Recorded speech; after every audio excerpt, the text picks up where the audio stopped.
महादेव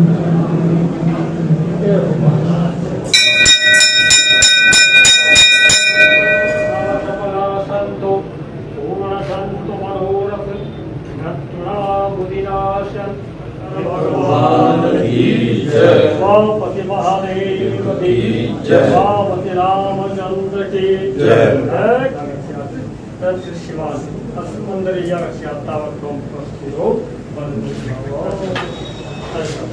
ओम गंगाय सरस्वती पंचधातु नर्मदेश सीता मंदिर में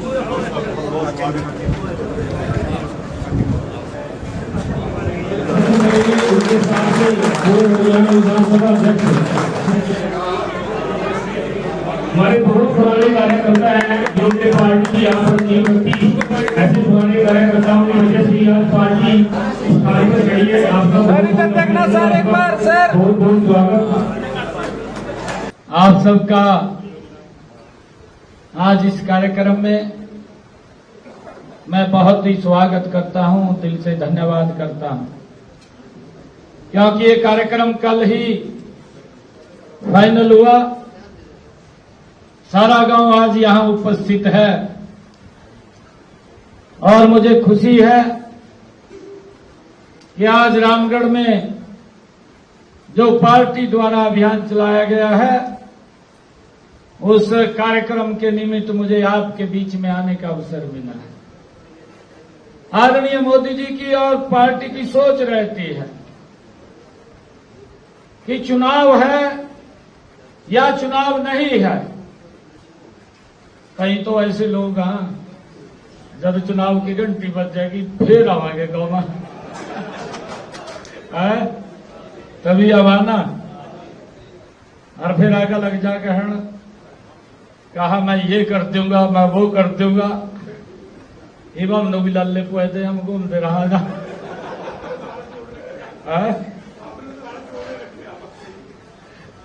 और मानो भी दिक्कत पैदा कर दे, फिर हमने भी पूरी और दौड़ लगानी पड़ा। परंतु अब कई बार ये विपक्ष के लोग हमारी पार्षद महोदय भाई बैठाइए ना, इधर आओ, यहाँ आओ।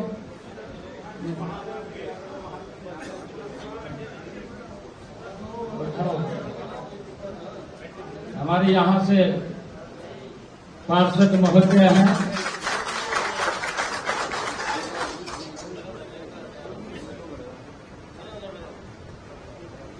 परमजीत सैनी जी, इनका भी मैं स्वागत करता हूं, क्योंकि यहाँ इस वार्ड में आने का मुझे अवसर मिला है। ये गांव चलो अभियान की जो पार्टी की सोच है कि गांव की कोई समस्याएं, गांव का कोई कार्य या किसी का कोई और विषय हो हमारे ध्यान में आ जाए। आज पूरे प्रदेश के अंदर पार्टी के हर गांव बूथ के अंदर कोई ना कोई व्यक्ति वहां पर लोगों के बीच में है, लोगों से डायरेक्ट तालमेल में है, क्योंकि कोई समस्या नहीं होनी चाहिए, कोई दिक्कत नहीं होनी चाहिए। एवं हम देखते हैं पिछले 10 वर्षों में मोदी जी के नेतृत्व में जो काम हुए हैं, भाइयों मुझे ध्यान में है, सड़क तो यहीं न थी जब भी पहले जहां थी, परंतु ये नहीं पता चला था कि रामगढ़ कहाँ है क्या। परंतु आज ये परिवर्तन नरेंद्र मोदी जी के इन 10 वर्षों में आया है कि आज एक बड़ा बदलाव हमें अपनी आंखों से नजर आ रहा है। परंतु विपक्ष के लोग हिब नहीं और कुछ फंसा, वो पवित्र संविधान की लाल किताब फंस की वही उठाकर खड़े हो गए। कहा जब मोदी आएगा, कहा ये संविधान खत्म हो जाएगा। हमारे आदमी बोले भाई कभी खत्म न हो जा, बात में आ जा, आएंगे बात में कोई बात नहीं। परंतु मैं ये कह रहा हूं आप लोगों को, बात में नहीं आना चाहिए किसी को। मैंने खूब कहा भैया मौका आप लोगों को मिल रहा है। पहली बार आप लोगों को मौका था, हरियाणा के लोगों ने मन बनाया है कि नॉन स्टॉप तीसरी बार भारतीय जनता पार्टी की सरकार बने।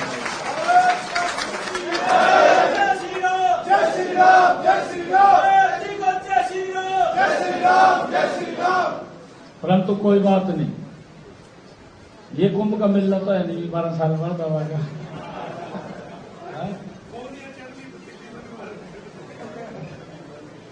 अगली बार ध्यान रखिए भाई। और आप लोगों को एक विश्वास मैं दिलाता हूं, ये ट्रिपल इंजन की सरकार है, मोदी जी के नेतृत्व वाली सरकार है, कोई कोर कसर नहीं छोड़ेंगे।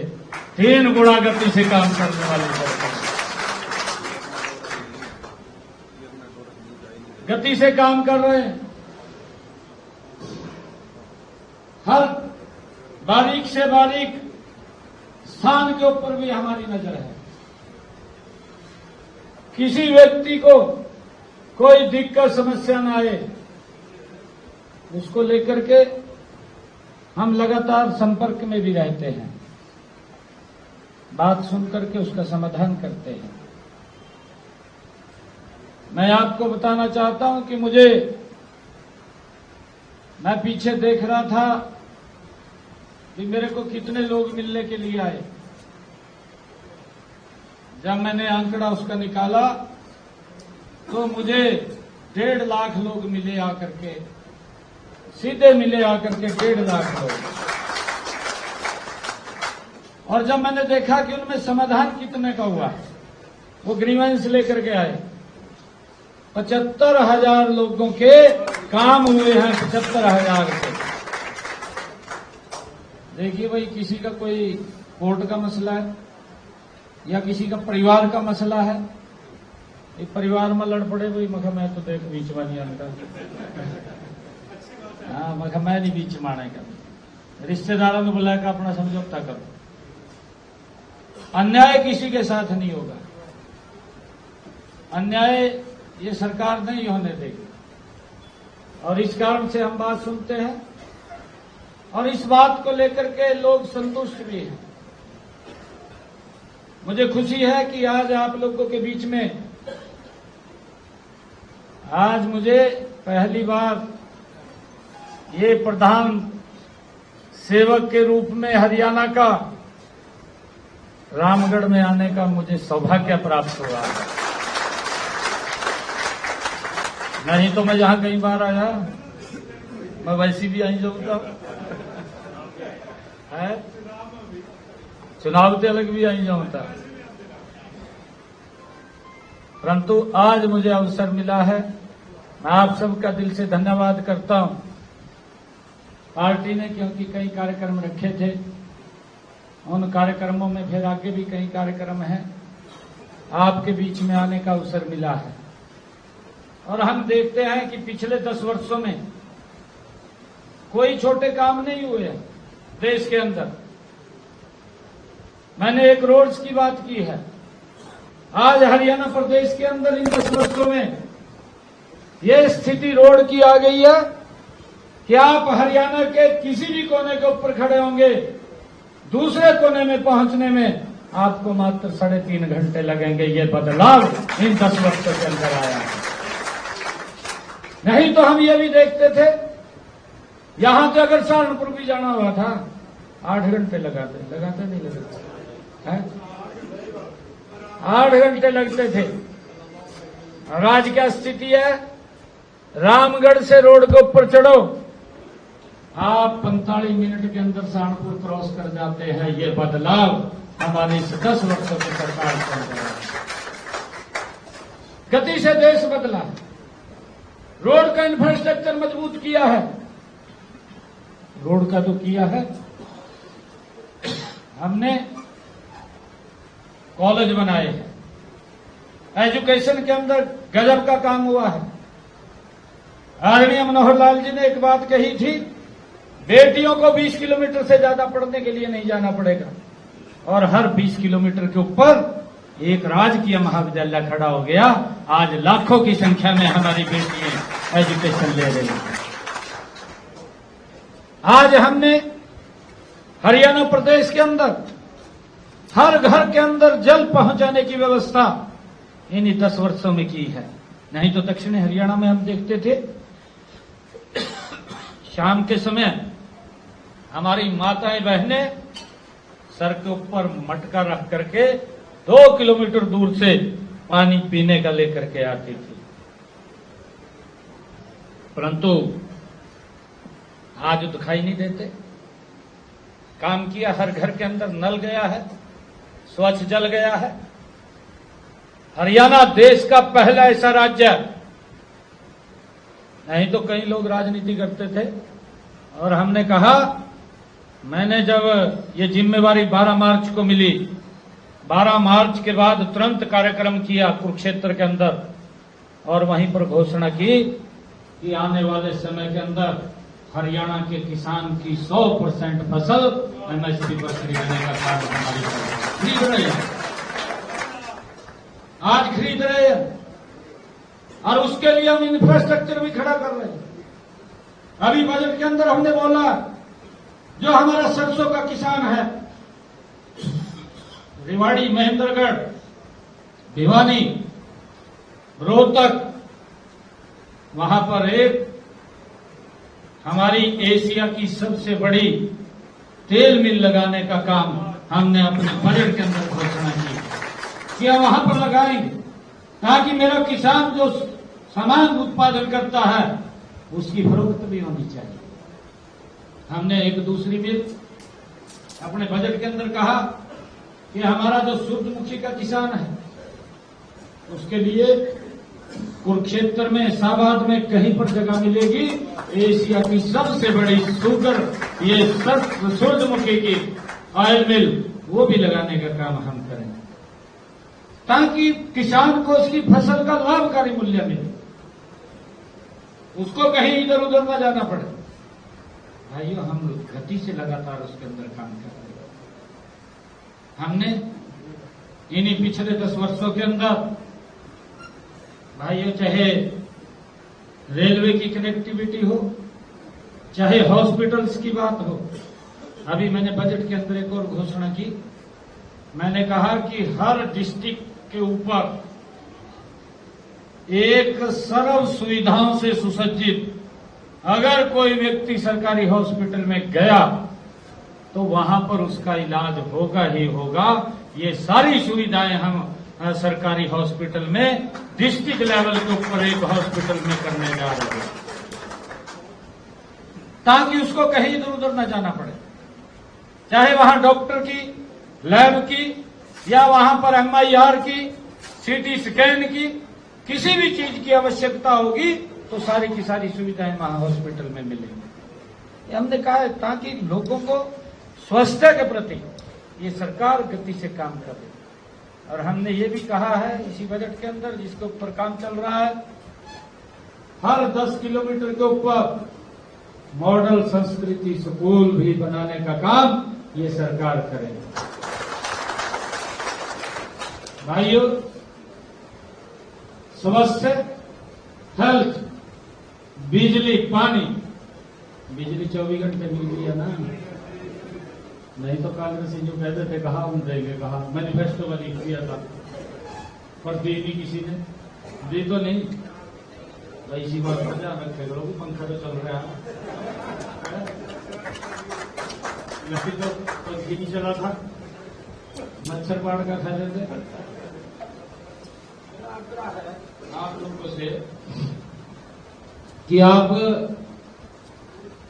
ये सोचना चाहिए बात, जो मूलभूत सुविधाएं हम गति से उसके अंदर काम कर रहे हैं। अभी बजट सत्र चल रहा था, बजट सत्र के अंदर विपक्ष ने कई बातें बोली, एक एक बात का जवाब दिया, एक एक का। एक तो सुनने के लिए तैयार नहीं, पहले तो उठो बाजेंगे उठ कर दौड़ गए। और फिर वो दूसरा एक और नेता था, वो कहा मैं नहीं बढ़े तो कहा अगले वाले में रुके, कहा भाई कहीं और नशे से जा रहा। एक एक बात का विपक्ष की जवाब दिया। विपक्ष के पास बोलने के लिए कुछ नहीं था, परंतु झूठ तो जो मूर्ति बोलते वही बाहर निकलेगा, कुछ भी बोलते। हमारी सरकार मजबूती से काम कर रही है। मैं आज इस कार्यक्रम के माध्यम से आप सबका दिल से धन्यवाद भी करता हूं कि इतनी भारी संख्या में आप लोग यहां पहुंचे हैं और मैं यहां पर आया हूं। 21 लाख रुपया गांव को दे करके जाता हूं इस वार्ड से। आप कोई भी काम करवाएंगे यहां गांव के अंदर हो जाएगा। अगर कम्युनिटी सेंटर है यहाँ है नहीं है,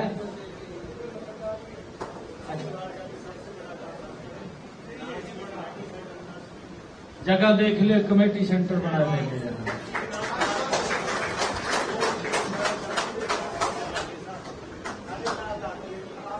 क्या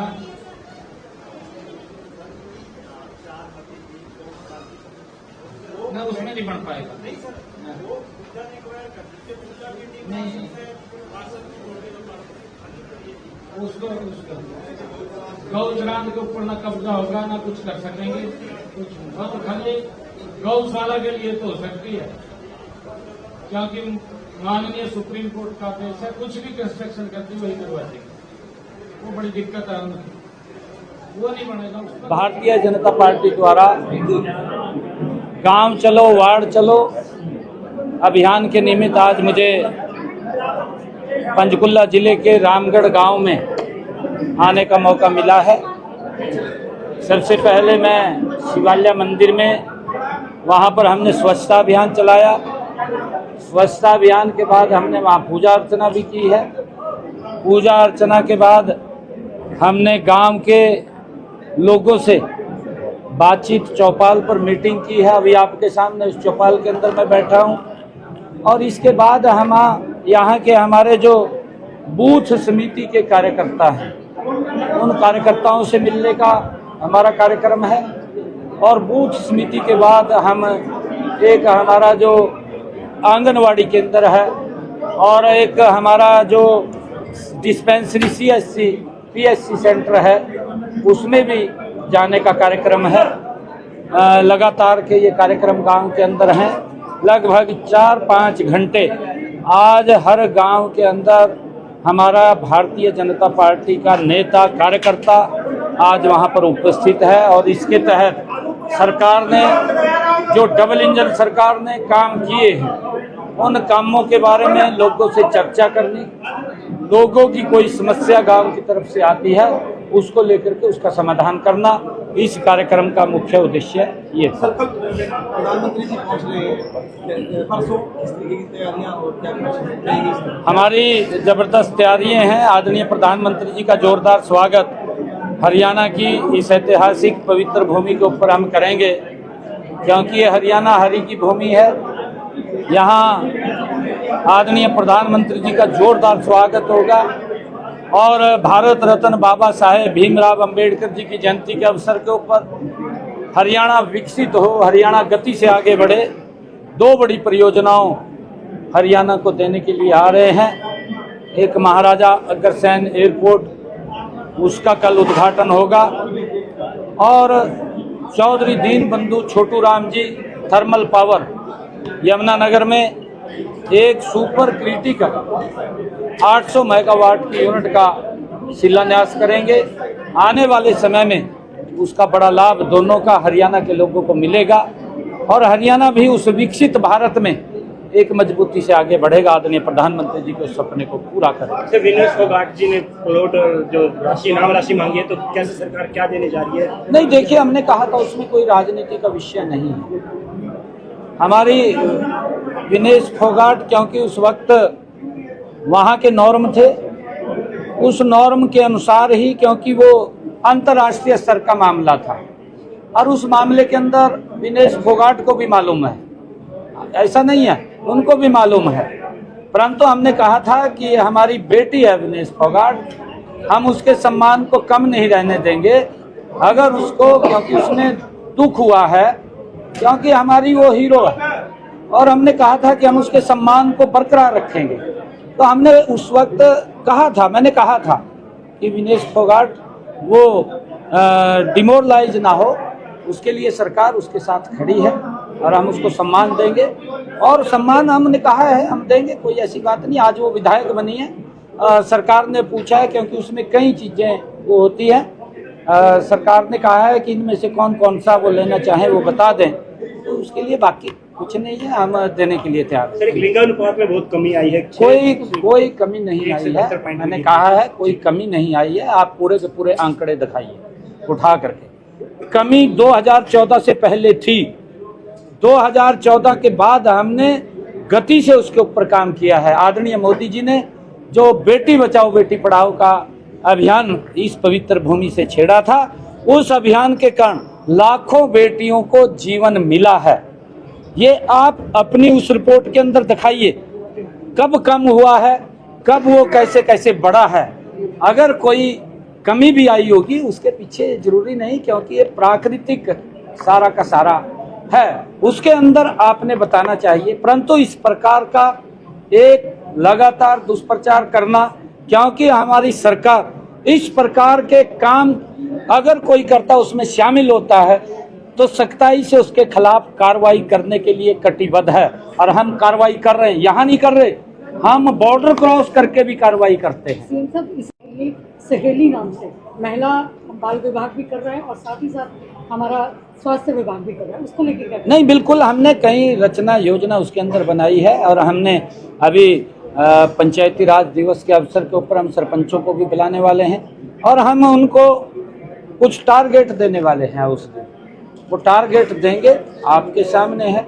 उसके अंदर हमने ये भी कहा था कि जो हमारी महिला सरपंच हैं, हमारी वो हर सरपंच गांव के अंदर बेटी बचाओ बेटी पढ़ाओ की ब्रांड एम्बेसडर हैं, क्योंकि उनके गांव के अंदर जब हमारी बेटी सरपंच है गांव की, तो उसकी जिम्मेवारी भी बनती है कि गांव में इस प्रकार की कुप्रथा नहीं होनी चाहिए, उसको समाप्त करना चाहिए। वो उसका ध्यान रखेगी, उसके लिए हमने उसको ताईद दी है, उसको सम्मान दिया है।